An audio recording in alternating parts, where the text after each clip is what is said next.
Reading from Gabriel Garcia Márquez's collection of short stories called No One Writes to the Colonel.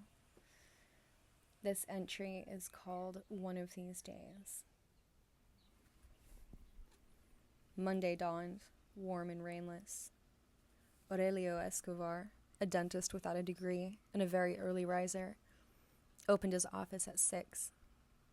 He took out some false teeth, still mounted on their plaster mold, out of the glass case and put on the table a fistful of instruments, which he arranged in size order as if they were on display.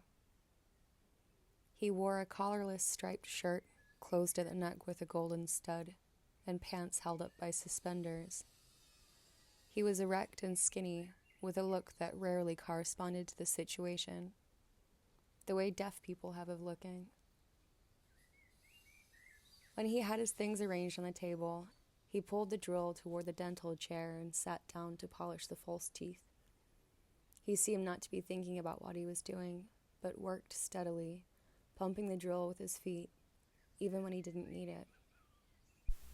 After 8, he stopped for a while to look at the sky through the window, and he saw 2 pensive buzzards who were drying themselves on the sun on the ridgepole of the house next door. He went on working with the idea that before lunch it would rain again. The shrill voice of his 11-year-old son interrupted his conversation. "Papa!" "What?" "The mayor wants to know if you'll pull his tooth." "Tell him I'm not here." He was polishing a gold tooth. He held it at an arm's length and examined it with half-closed eyes. His son shouted again from the little waiting room. "He says you are too, because he can hear you." The dentist kept examining the tooth. Only when he had put it on the table with the finished work did he say, "So much the better." He operated the drill again.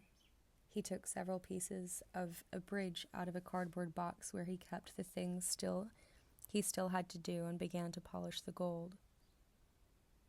"Papa!" "What?" He still hadn't changed his expression. "He says if you don't take out his tooth, he'll shoot you." Without hurrying, in an extremely tranquil movement, he stopped pedaling the drill, pushed it away from the chair, and pulled over the lower drawer of a table all the way out. There was a revolver. "Okay," he said. "Tell him to come in and shoot me." He rolled the chair over opposite the door, his hand resting on the edge of the drawer. The mayor appeared at the door. He had shaved the left side of his face, but the other side, swollen and in pain, had a 5-day-old beard. The dentist saw many nights of desperation in his dull eyes. He closed the drawer with his fingertips and said softly, "Sit down." "Good morning," said the mayor. "Morning," said the dentist. While the instruments were boiling, the mayor leaned his skull on the headrest of the chair and felt better. His breath was icy. It was a poor office, an old wooden chair, the pedal drill, a glass case with ceramic bottles. Opposite the chair was a window with shoulder-high cloth curtains.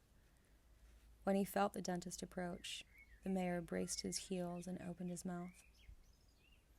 Aurelio Escobar turned his head to face the light. After inspecting the infected tooth, he closed the mayor's jaw with a cautious pressure of his fingers. "It has to be done without anesthesia," he said. "Why?" "Because you have an abscess." The mayor looked at him in the eye. "All right," he said, and tried to smile. The dentist did not return the smile. He brought the basin of sterilized instruments to the work table and took them out of the water with a pair of cold tweezers, still without hurrying. He pushed the spittoon with the tip of his shoe and went to wash his hands in the wash basin. He did all of this without looking at the mayor, but the mayor didn't take his eyes off him. It was a lower wisdom tooth. The dentist spread his feet and grasped the tooth with the hot forceps. The mayor seized the arms of the chair braced his feet with all his strength, and felt an icy void in his kidneys, but didn't make a sound. The dentist moved only his wrist, without rancor, rather with a bitter tenderness. He said, "Now you'll pay for our 20 dead men." The mayor felt the crunch of bones in his jaw, and his eyes filled with tears, but he didn't breathe until he felt the tooth come out. Then he saw it through his tears. It seemed so foreign to his pain that he had failed to understand his torture of the previous 5 nights. Bent over the spittoon, sweating, panting, he unbuttoned his tunic and reached for the handkerchief in his pants pocket. The dentist gave him a clean cloth. "Dry your tears," he said. The mayor did. He was trembling. While the dentist washed his hands, he saw the crumbling ceiling and a dusty spider web with spiders' eggs and dead insects.